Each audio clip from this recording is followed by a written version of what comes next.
Anubis, the jackal-headed god of the afterlife, was born from chaos and betrayal. The child of Osiris and Nephthys, he was raised in secret by the goddess Isis.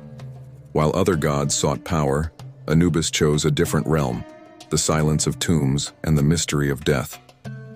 Welcome to Starborn Stories. Today we explore the dark story of Anubis, the guardian of the dead. When a soul died, Anubis prepared it for its journey. He embalmed the body, wrapped it in linen, and guided it through the Duat, the underworld. There he watched over the dead as they traveled for 100 days through the underworld to be reborn in the field of reeds, an idyllic afterlife reserved for the righteous. But his most sacred task was the weighing of the heart. In the Hall of Judgment, Anubis placed a soulless heart on one scale and the feather of Ma on the other. If the heart was lighter than a feather, the soul passed into eternal peace. If heavier, it was devoured by Ammit, the soul-eating goddess, and the deceased would be sent back to the world of the living to be reborn again.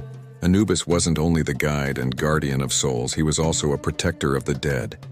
He safeguarded tombs from grave robbers and kept the peace in the afterlife. He was often depicted with a crook and flail, symbols of his authority and dominion over the netherworld. But his influence extended beyond the realm of the dead. He had a deep connection to the living, offering guidance and protection to those who honored him. Ancient Egyptians kept small shrines in their homes with offerings of food and prayer for Anubis, asking for his blessings on their own journeys to the afterlife. They believed that by appeasing Anubis they could ensure a smooth transition when their time came. And what god wouldn't want such a powerful ally?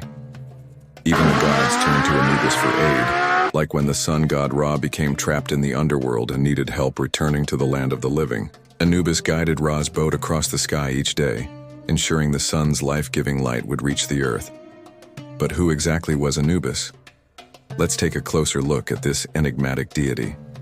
Anubis was usually depicted with the head of a jackal or a dog, a creature revered in ancient Egypt for its intelligence, loyalty, and ability to navigate the tricky terrain of the afterlife. Some say his animal head represented the deceased person whose spirit had transformed into a jackal upon death.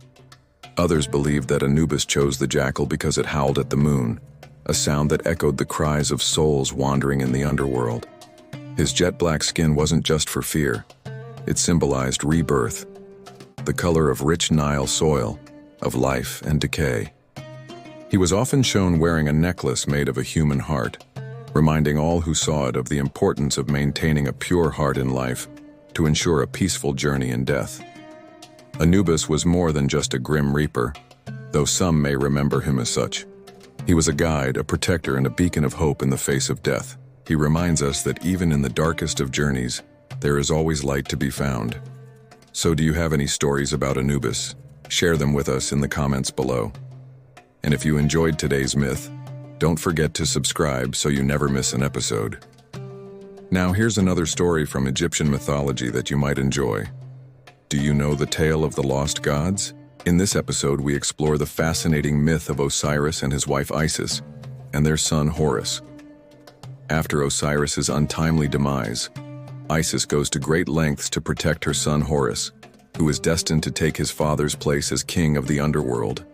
But their journey is fraught with danger as Set, Osiris's jealous brother, plots to usurp the throne. As always, thank you so much for watching. Until next time, may your days be filled with the light of 1,000 suns, and may your nights be guided by the stars.